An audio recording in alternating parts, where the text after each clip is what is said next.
Mais cette nuit-là, tout le monde ne va pas avoir cette chance. L'alcool va faire une victime.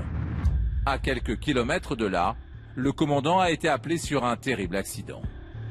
Personnel qui monte dans l'ambulance ou vous avez un... Non, on suit. D'accord, ok. Bon, moi je passe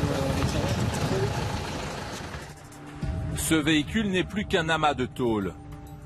À quelques mètres, sa conductrice est décédée. Sa voiture a été percutée par l'arrière à 130 km/h par cette puissante berline. Qui est la victime? Pour le savoir, les gendarmes essayent d'identifier son véhicule.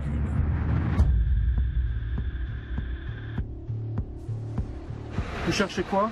La marque de la voiture, enfin le type, le modèle de la voiture. Mais je pense que c'est écrit là et c'est trop... on va pas avoir.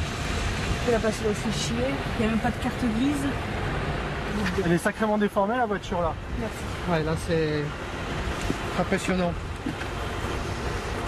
Vous avez déjà vu de mémoire de gendarme une déformation pareille? Le choc il a dû être violent, non? Très grosse déformation comme ça, non, c'est vraiment la première fois. Pour des accidents, on est déjà fait, mais là... À l'origine de cet accident, un engin agricole qui roulait à faible allure. Le voici. La dame qui suivait a ralenti sans problème, mais cette voiture qui fonçait derrière elle est venue la projeter sur le tractopelle. Le chauffard a pris la fuite, mais visiblement il a prévenu ses parents qui se présentent au commandant. Bon, c'est un drame, hein, c'est un drame pour tout le monde, hein. C'est un drame pour les victimes, c'est un drame pour la famille, c'est un drame pour vous, c'est comme ça. Donc je vais plutôt vous demander de partir, hein. On vous entendra peut-être par la suite dans le cadre de l'enquête judiciaire. D'accord, ok. Le chauffard a finalement été interpellé par les gendarmes et accompagné à l'hôpital. Ils ont hâte de l'entendre pour qu'il s'explique sur les circonstances de l'accident.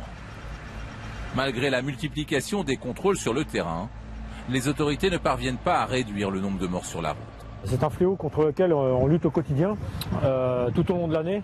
Et malheureusement, on a beaucoup de difficultés à endiguer ces drames. Vous êtes gendarme depuis combien d'années? Alors moi je suis gendarme depuis 26 ans. En 26 ans, vous en avez eu beaucoup? D'accidents? Ouais. Oui. On s'y fait? Non, jamais. Le lendemain matin, les gendarmes ramènent le jeune homme responsable de l'accident. À l'hôpital, il a été contrôlé positif à l'alcool. Vous avez bu combien de verres? 4, 5. 4 ou 5 verres? Ouais, 4, 5 verres, ouais.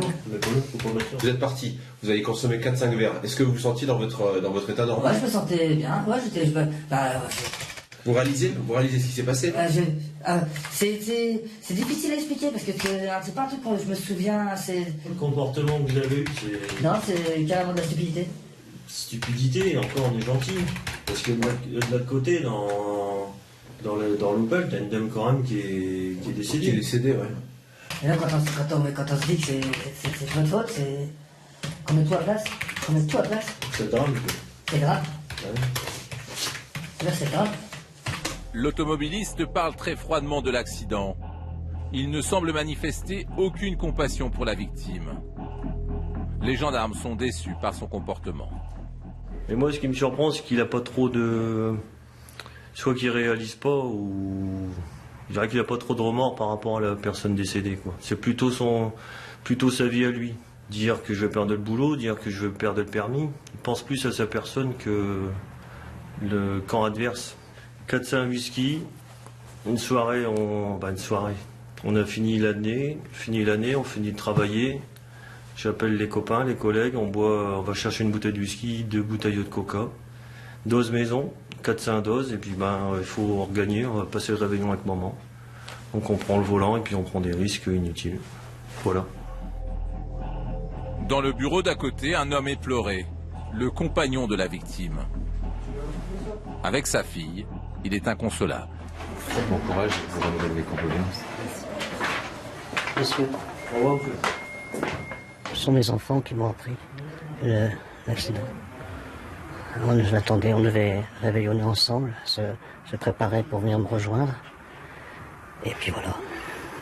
C'est une catastrophe. Et alors ici, il n'y a pas que l'alcool au volant, apparemment, il y a la vitesse aussi. Peut-être autre chose. C'est intolérable. Ça ne devrait pas exister. Voilà. Le chauffard avait en réalité 2 grammes d'alcool dans le sang, 4 fois la dose autorisée. Pour homicide involontaire avec 2 circonstances aggravantes, la vitesse et l'alcool, il risque 10 ans de prison ferme et 150 000 € d'amende.